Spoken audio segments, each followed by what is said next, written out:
A natureza animal dos nossos corpos se expressa basicamente através de 3 atitudes: instinto de sobrevivência, reprodução e alimentação. E nós somos deseducados nos 3.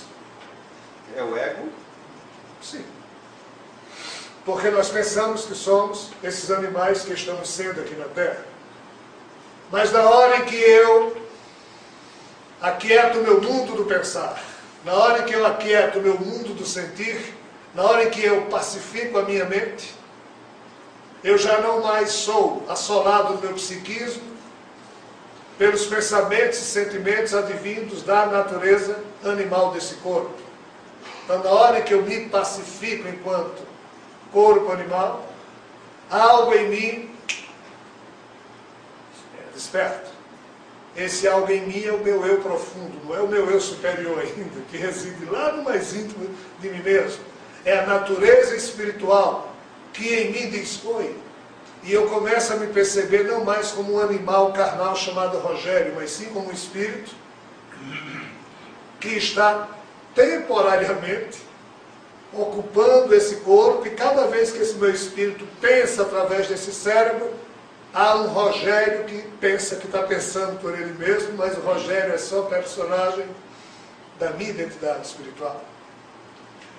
Então, o jogo que está sendo jogado é assim: nossos espíritos, que foram criados a partir de um certo ponto dessa história universal, nossos espíritos que foram criados simples e ignorantes, para começar a evoluir dentro das rondas existenciais características de cada natureza planetária, que foi gerada na obra de Javé, até despertar em si a condição de ser pensante, ou seja, de ser responsável pelas suas próprias atitudes, de conhecer o bem e o mal. Na medida em que nós despertamos em nós mesmos essa natureza espiritual, qual é o interesse que nós temos em despertar 97% do DNA doentado que está marcado no corpo animal?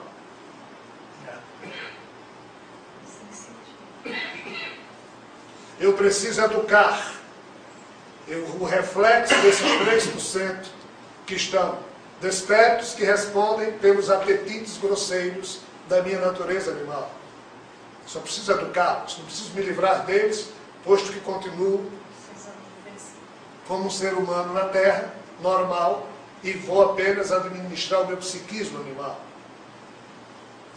Caso eu consiga chegar num ponto de, além de despertar no mais íntimo de mim mesmo, no meu eu profundo, eu passe a perceber que eu também não sou esse espírito, que na verdade o mais íntimo de mim mesmo é a herança da consciência divina que dorme no âmago da minha alma, na hora em que eu também aquieto a minha mente espiritual e o meu mundo sensório espiritual, e percebo que meu espírito é também um instrumento do eu superior, do sagrado que existe em mim, aí é como dizem ou disseram Jesus e Paulo: já não sou eu que existo, é o Pai que existe em mim, é o Deus ou a Mãe amantíssima que existe em mim.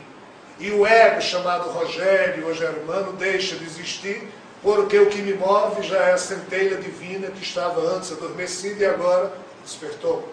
Nesse caso, nessa condição, eu posso sim despertar os 97%, no caso da natureza animal terráquea, para dele fazer uso para ajudar mais amplamente ao ser que gerou esse DNA problemático.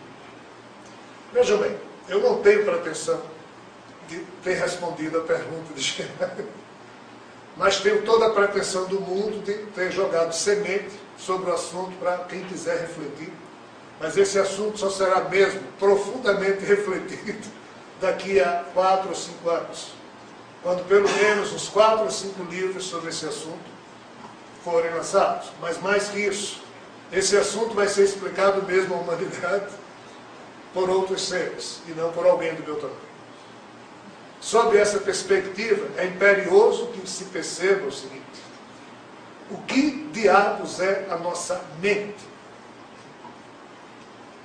Existem na Terra um sem número de disciplinas de meditação, em que algumas delas, equivocadamente, tentam ensinar a pessoa a controlar a sua mente.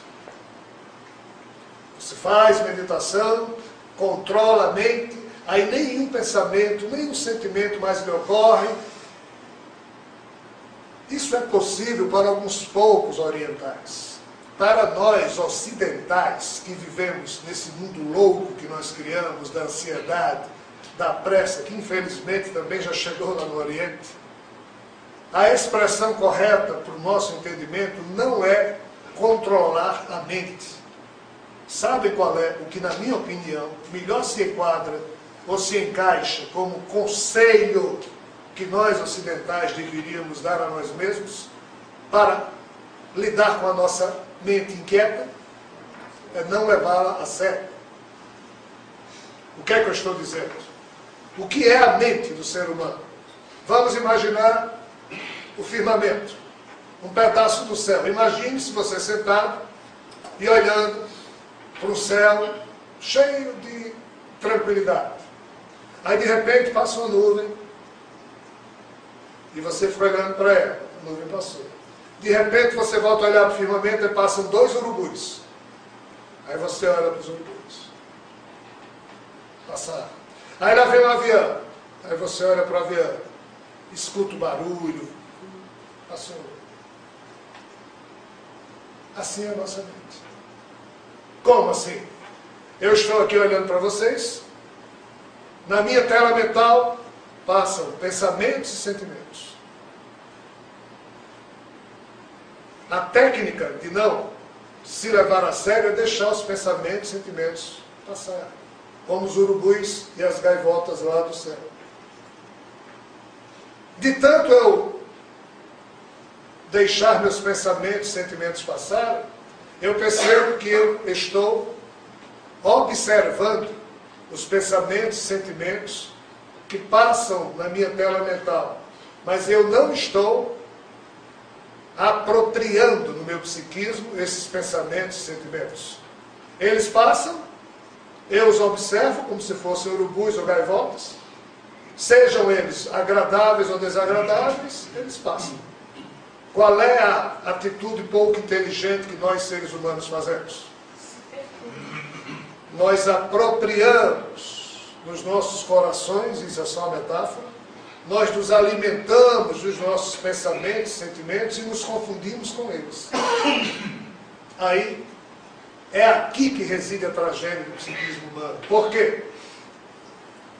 Não há nenhum problema eu estar olhando para Ricardo passar e dizer, rapaz, que camisa bonita essa de Ricardo. Eu queria ter uma dessa. Mas aí Ricardo passou com seu charme todo na minha frente. Só um giro. E foi embora. E o urubu passou. Aí já não. Passou. Mas se eu apropriar, que camisa bonita, eu quero ter uma camisa.